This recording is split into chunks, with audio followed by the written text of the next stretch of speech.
जी हाँ, आप देख रहे हैं आजमगढ़ से बड़ी खबर। अनवरगंज महाराजपुर में समाजवादी पार्टी के नए कार्यालय का उद्घाटन पूर्व मुख्यमंत्री अखिलेश यादव ने फीता काटकर किया। जनसभा में उन्होंने विपक्ष पर तीखा हमला बोला और कार्यकर्ताओं से 2027 के विधानसभा चुनाव की तैयारी में जुटने का आह्वान किया। कार्यक्रम में भारी भीड़ उमड़ी और सुरक्षा के पुख्ता इंतजाम रहे। सांसद, विधायक और पार्टी के तमाम बड़े नेता मौजूद रहे। सपा ने इसे संगठन को मजबूती देने की दिशा में अहम कदम बताया। मतलब परिचय देते हुए आज आप केंद्रीय कार्यालय का उद्घाटन है, उस पर क्या कहना चाहेंगे? देखिए, मैं शेषनाथ यादव, ग्राम सभा खालिसा, पोस्ट वलीदपुर, विधानसभा 355 मोहम्मदाबाद गोहना से हूँ। और मेरा जो कार्य है छोटा मोटा जो भी है, कुछ हरियाणा में है, कुछ उत्तर प्रदेश में है। तो माननीय अखिलेश यादव के निर्देशानुसार हम लोग यहाँ आए हैं उनके कार्यक्रम में शामिल होने के लिए, और मुझे बहुत अच्छा लगा। आप देख ही रहे हैं यहाँ पे जो जनता है, उनका जो प्यार है वो दिखने में आ रहा है आपको। पहले ये बार बार कहा जाता था कि ये लोग हेलीकॉप्टर वाले नेता हैं, आते हैं, चुनाव लड़ते हैं, उसके बाद गायब हो जाता है। लालटेन से, मोमबत्ती से लोग भूखते थे। ये यहाँ उनका आवास बन जाने से कितना फायदा होगा और किस तरह से ताला लगेगा विपक्षियों को? देखिए, ताला तो आज ही लग गया है। जो ताला वाली बात आप कर रहे हैं, ताला तो आज लग चुका है, आप भी समझ रहे हैं इस चीज को। रह गया कि हेलीकॉप्टर वाली बात, तो आप देख रहे हैं माननीय अध्यक्ष जी उधर से मतलब बाई रोड आए हैं। हम लोग आगे जाके बल्कि 100 किलोमीटर आगे जाकर रिसीव भी किए उनको। तो ये तो सरासर विपक्ष या गलत है जो बयानबाजी हो रही है, इसमें हम क्या कर सकते हैं। लेकिन आप धरातल पर उतरेंगे तो आपको समझ में आएगा। आप तो पत्रकार हैं, आपको सारी क्या तैयारियां रहेंगी, कैसे तैयारी के मतलब हमारे जो माननीय नेताजी हैं जो निर्देश देंगे उसके हिसाब से हम काम कर रहे हैं। पार्टी लगी हुई है, ऐसा नहीं है कि नहीं लगी हुई है।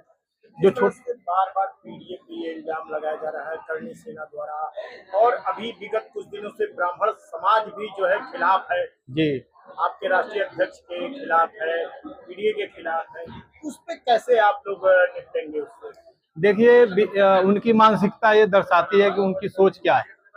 आप समझ रहे हैं इस चीज को। इसमें पीडीए पे कोई आंच नहीं आने वाली है। पीडीए के सारे लोग एक साथ हैं और वो लोग भी साथ हैं, उनमें से भी साथ हैं। अभी जो आप इटावा की जिक्र कर रहे हैं उसमें मतलब कुछ इन्हीं के लोग हैं जो इनके द्वारा दंगा भड़काया गया है, और उसको कोई ज्यादा हम समझते हैं तूल देने की जरूरत नहीं है। जो हमारे ब्राह्मण समाज के लोग हैं वो भी समझते हैं, आप भी समझते हैं, जो भी पीडीए भाई हैं वो भी समझते हैं कि ये सिर्फ लड़ाई कराने की बात है। इसके अलावा इनके पास कुछ मुद्दा नहीं है, ना इनको कुछ आता है। जैसा कि आप कर रहे हैं कि वहाँ पे बीजेपी के लोग वहाँ पे दंगा कराए, बिल्कुल करा रहे हैं। वहाँ पे पहचान हुई, समाजवादी कार्यकर्ता थे, और जब उनके ऊपर वो गिरफ्तार किए गए, उनके ऊपर मुकदमा लादने की बात, तो आपके पार्टी की तरफ से बोल दिया गया कि इससे हमारा कोई लेना देना नहीं। ऐसे कैसे आप कार्यकर्ताओं को छोड़ते जाएंगे? कैसे आपके साथ समझे नहीं? अब ऐसा तो है नहीं भाई साहब, पीडीए के अंदर सारे हम भी सही हैं, आप सही, इतने लोग बैठे हैं, किसके दिल में क्या चीज चल रहा है। ये हम स्वतंत्र हैं, लोग स्वतंत्र हैं, हम किसी को प्रतिबंधित नहीं कर सकते हैं। हर आदमी को अपनी आजादी है सब कुछ कहने की।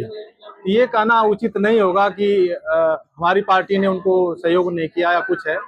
जो सही है हम सही के साथ खड़े हैं, चाहे वो किसी भी बिरादरी को हो, किसी भी कास्ट को हो। हमें बिरादरी और कास्ट से कोई लेना देना, इंसानियत सबसे पहले है। इंसान जिंदाबाद है तो हम जिंदाबाद हैं, हमारी पार्टी जिंदाबाद है। चलिए, आखिरी सवाल, 27 में क्या रणनीति है? आप लोग कैसे आप सत्ता पे आएंगे? देखिए, विरोध होने के बाद रणनीति तो बनी हुई है, और जो ऊपर वाले हैं वो बना रहे हैं कैसे लड़ना, क्या करना है। उसमें हम बहुत छोटे से एक कार्यकर्ता हैं, उसमें ज्यादा कुछ तो नहीं कहेंगे, लेकिन इतना जरूर कहेंगे 2027 में सरकार समाजवादी पार्टी एंड पीडीए की बनने जा रही है। बच्चे देते हुए आज के कार्यक्रम के बारे में क्या कहना है आपका? हम जन्मेजय यादव, प्रदेश सचिव समाजवादी पार्टी। हमारा फूलपुर पौई विधानसभा क्षेत्र है। आज के इस जनसैलाब को देख करके यह महसूस हो रहा है कि माननीय राष्ट्रीय अध्यक्ष जी के जो सोच है पीडीए का, अगड़ा पिछड़ा सभी को साथ लेकर चलने की जो उनकी योजना है, उस पे लोग अपने पूरे मनोविचार से चल चुके हैं और निश्चित रूप से ये जो जनसैलाब है 2027 में परिवर्तन ला के रहेगा। जैसा कि महासचिव जी, इस समय जो दौर चल रहा है, मीडिया पे तरह तरह के आरोप लगाए जा रहे हैं। ब्राह्मण अलग स्थान में है, क्षत्रिय समाज अलग है, करणी सेना अलग है, जो तरह तरह से आरोप, अभी इटावा को देख लीजिए, फिर उसके बाद सबको देख लीजिए, और यहाँ भी आपके राष्ट्रीय अध्यक्ष के आने में काला झंडा तक लगाया गया अपने घरों में। कैसे 27 की राह किस तरह से आप लोग आसान करेंगे? नहीं, आप ये समझिए कि आज से नहीं, आदि से दो तरह की विचारधाराएं चलती आ रही हैं, एक अच्छा और एक बुरा। जहां अंधेरा है वहीं उजाला है, और इस लड़ाई में हम लोग उजाले की तरफ अग्रसर हैं। हम अपने माननीय महबूब नेता के नेतृत्व में उनकी सोच को आगे ले जाने के लिए, उनके दिशा निर्देश के अनुरूप हम लोग अपने कर्तव्यों पे आगे बढ़ रहे हैं, और निश्चित रूप से हमें इस दिशा में कामयाबी मिलेगी। रही बात जातिवाद का, फूट डालने का, ब्राह्मणवाद का या किसी क्षत्रिय का विरोध करने का, तो आप ये कल्पना करिए कि जब हम लोग विद्यालयों में बचपन में पढ़ा करते थे, तो उस समय हम लोगों के जो दोस्त हुआ करते थे, हम लोग कभी ये आभास नहीं करते थे कि अमुक व्यक्ति ये ब्राह्मण है, अमुक व्यक्ति ये यादव है, अमुक व्यक्ति ये वर्मा है, या इस तरह की कोई हम लोगों के मन में भावना नहीं होती थी। ये एक प्लान किया जा रहा है, लोगों के अंदर एक विचार डाला जा रहा है भाजपा के द्वारा, और एक उन्माद पैदा करके लोगों में फूट डाल करके राज करने का ये नीति अपनाने का काम किया जा रहा है। ये निश्चित रूप से इनकी जो ये सोच है कभी फलीभूत नहीं होगी। अगर आप कह रहे हैं कि फलीभूत नहीं होगी, 3 बार से केंद्र और प्रदेश में सरकार बनी है, इसी राजनीति के एजेंडे को लेके आप हमें बताइए, 400 का ख्वाब था, पीडीए ने उस रथ को रोका।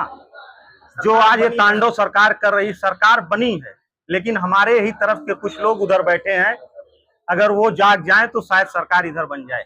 तो आप ये समझिए जयचंद को सुधारेंगे और अपने साथ लेंगे? नहीं, ये जयचंद कहना गलत होगा, ये जयचंद कहना गलत होगा, लेकिन आप इस चीज को समझने की कोशिश करिए कि सत्ता का एक दबाव होता है, और जिस तरह से इस समय भारतीय जनता पार्टी शासन कर रहा है, वो निश्चित रूप से हमारे समाजवादी नेतृत्व को एक उदारवादी विचारधारा से जो उन्होंने पिछली बार सरकार चलाया है, वो एक सीख देने का काम कर रहे हैं कि अगर आप जितना लोगों को प्रताड़ित कर सकते हैं, जितना लोगों को दबा सकते हैं, वही आपके साथ आने का काम करेंगे। ये इन्होंने एक दिशा देने का काम किया। बड़ा आरोप लगाते हैं कि समाजवादी पार्टी सिर्फ मुसलमानों का वोट लेती है, हालांकि बीजेपी सरकार में 51 IAS उन्होंने बनाए, इस पर क्या कहें? आप बताइए, क्या मुसलमानों को वोट से ही केवल हमारी जो सीट मिली है, हम लोग देश में तीसरे नंबर के पार्टी हुए, क्या उन्हीं के वोट से हुई है? क्या यादव के वोट से हुई है? हमारे साथ सभी वर्ग के लोग जुड़ रहे हैं। लोगों को शिक्षा की जरूरत है, लोगों को स्वास्थ्य की जरूरत है, लोगों को उचित आवास की जरूरत है। अच्छा महासचिव जी, अभी आपने एक शिक्षा की बात की है, तो शिक्षा पे एक सवाल हो जाए, आप शिक्षा जगत से भी हैं। जैसा कि भाजपा सरकार एक आदेश लाई है जो प्राइमरी विद्यालयों को बंद कर देना जहां कम बच्चे हों, क्या ये उचित कदम है?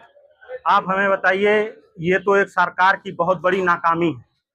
अगर किसी भी संस्था को चलाना है, या वो प्राइवेट हो या सरकारी हो, तो उसको उसकी देख रेख करने वाला जब उसमें अच्छी व्यवस्था देगा, उसमें पंखा लगाएगा, उसमें बैठने के लिए चेयर्स की व्यवस्था करेगा, उसमें ब्लैक बोर्ड की व्यवस्था करेगा, उसमें पढ़ाने के लिए अध्यापक की व्यवस्था करेगा। मैं आपसे पूछना चाहता हूं, क्या आप प्राइवेट विद्यालय में ही अगर इस तरह की व्यवस्थाएं ना दी जाए तो गार्जियन अपने बच्चों को नाम लिखाने का काम करेगा? जब आप उन सभी सुविधाओं से उस विद्यालय को पहले वंचित कर रहे हैं, पहले उस विद्यालय में अध्यापक को कम कर रहे हैं, तो कहीं ना कहीं जब आप उदाहरण के रूप में देख लें, दिल्ली में उन्हीं सरकारी विद्यालयों में, क्या दिल्ली जैसे इतने बड़े केंद्र शासित प्रदेश में जो शिक्षा की व्यवस्था है, वहाँ प्राइवेट विद्यालय भी कितने बड़े बड़े हैं। लोगों ने वहाँ की शिक्षा व्यवस्था को सुधारने के कारण सरकारी अस्पताल में, सरकारी विद्यालय में नाम लिखाने का काम किया। तो कहीं ना कहीं ये अपनी कमियों को छुपा रहे हैं, और दोषारोपण अपने अध्यापकगण और लोगों पे देने का काम कर रहे हैं। ये सरकार की कमियां हैं। पीडीए सरकार आपकी शिक्षकों के साथ है? एकदम हमारी सरकार शिक्षकों के साथ है। हमारे राष्ट्रीय नेताजी ने उसके बारे में ट्वीट भी किया है। और आप ये अच्छी तरह से समझ लीजिए कि जिस तरह से नेल्सन मंडेला ने अश्वेत लोगों के लिए लड़ाई लड़ी थी, उसी तरह से हमारे माननीय नेताजी इस पीडीए समाज के लिए लड़ाई लड़ रहे हैं। और वो लोग जागरूक हो रहे हैं जिनको बरगला करके, शिक्षा से दूर रख करके, उनको गुमराह करके अपने पक्ष में लोगों ने किया था। अब लोगों को एहसास हो रहा है कि हमें शिक्षा की जरूरत है, हमें रोजगार की जरूरत है। उनकी क्षुधा बुझाने के लिए उन्हें रोटी की तलाश है, और जिसकी व्यवस्था हमारे माननीय महबूब नेता करने का काम करेंगे। एक आखिरी सवाल, क्या इन शिक्षकों को लेके या बिजली कर्मचारी जो हड़ताल पे है प्राइवेट को लेकर, इससे क्या भाजपा सरकार कुछ फर्क पड़ेगा? आप ये कल्पना करिए कि कौन सा ऐसा विभाग है, चाहे वो बिजली विभाग हो, चाहे वो स्वास्थ्य विभाग हो, चाहे वो शिक्षक वर्ग हो, चाहे वो किसी भी वर्ग में पंचायत मित्र हो, हर लोग इस सरकार के नीतियों से पीड़ित हैं। और आंदोलन करने पर उनके ऊपर लाठी चार्ज किया जाता है। पहले की सरकारों में लोग अपनी बातें अपने मुखिया तक पहुंचा पाते थे, लेकिन आज ऐसा तानाशाही की व्यवस्था है कि लोग अपनी बातें नहीं रख पा रहे हैं।